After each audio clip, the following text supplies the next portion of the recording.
We may be daunted or slightly depressed by small numbers, but we shouldn't be.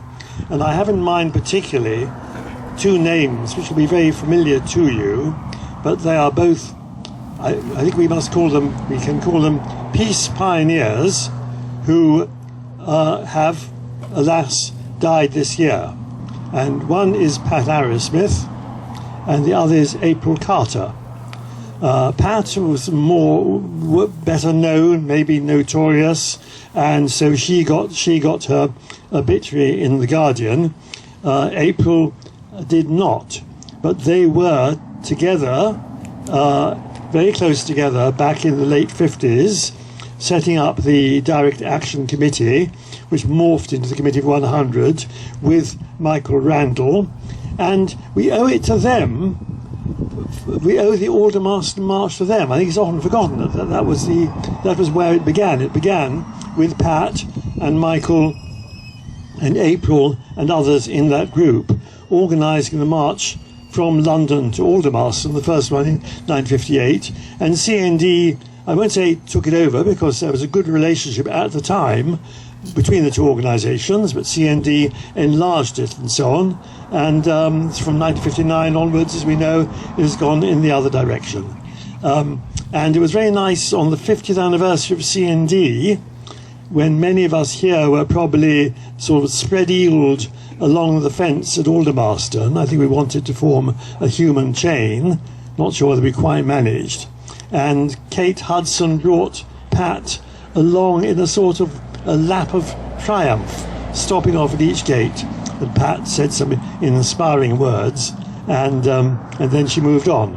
And Pat was an inspiration, and of course she, after their differences with CND over direct action, those were mended, and she actually became chair of CND on 2 occasions, and continued very much as an activist presence. April worked for the Stockholm International Peace Research Institute and went into academic life, but very much that part of academic life which is a small one, far too small, which is concerned with peace studies.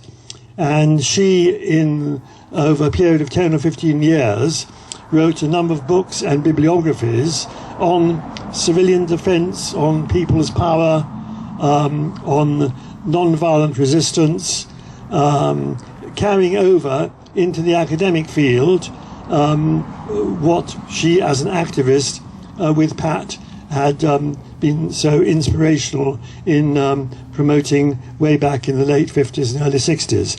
I might just add another recollection, because in 1959, as a student in Oxford, I and others went to Swaffham to take part in the Swaffham by-election. May ring a bell with some of you. What was unique perhaps about our participation in the Swaffham by-election was that we weren't trying to persuade people to vote for our candidate. We were trying to persuade people not to vote at all. In particular, not to vote for the Labour candidate, because at that time, as so often, Labour was shilly-shallying about whether it opposed nuclear tests and other issues like that. And so we went down there in a minibus, not quite as grand as a minibus I came out from Oxford this morning on, and we started going around knocking on people's doors and saying, trying to say, you know there's an election, we'd like you not to vote for Labour.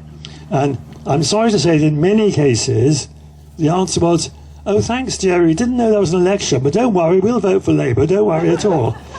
So that one wasn't quite such a success. It was called Voters Veto, and the voters didn't veto, but other things which Patton and April and Michael and their colleagues organised were more successful and continue to be successful. So if Pat were here, well, did Pat ever speak here? I'm not sure. Maybe not.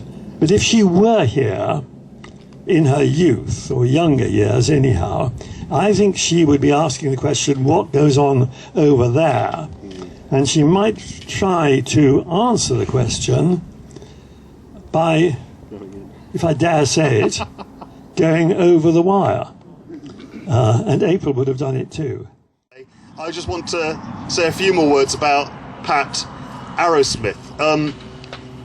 In the course of trying to find out when the Transport and General Workers Union affiliated to the campaign for nuclear disarmament, they did so in, I think it was March or April 1961. So don't let anybody tell you that nuclear disarmament and concern over nuclear questions has nothing to do with trade unions and nothing to do with the labour movement. It's deeply embedded in there. But when I was looking that up, it was in a very old, long forgotten lefty journal from 1961. There on the next page to this report on the decision of the TNG was a small report. The headline was "Anti-Nuke Strike." So of course that caught my attention. And it appears that in April, I think it was the 18th of April 1961, 800 petrochemical, metal workers and other industrial workers took strike action in the Northwest in opposition to the United States resumption of nuclear testing. Can you imagine? Can you imagine? Of a meeting of 800, an open, big meeting of 800, only 30 people voted against taking this token strike action. Who was it who persuaded these people to take this course of action? Who, as a 30-year-old, with already well over a decade, I have to say, of political activism and experience under their belts, who was it who pitched up at this meeting of 800 people and persuaded them to take strike action? Well, it was Pat. Right? It was Pat Arrowsmith. And this is just one of countless, I won't even put the thousands figure on it, countless examples of what can be done. And whenever I think of how difficult things are and what a lot of work we have to do, I think of the single-mindedness, I think that's the politest way of putting it, the single-mindedness of all of us here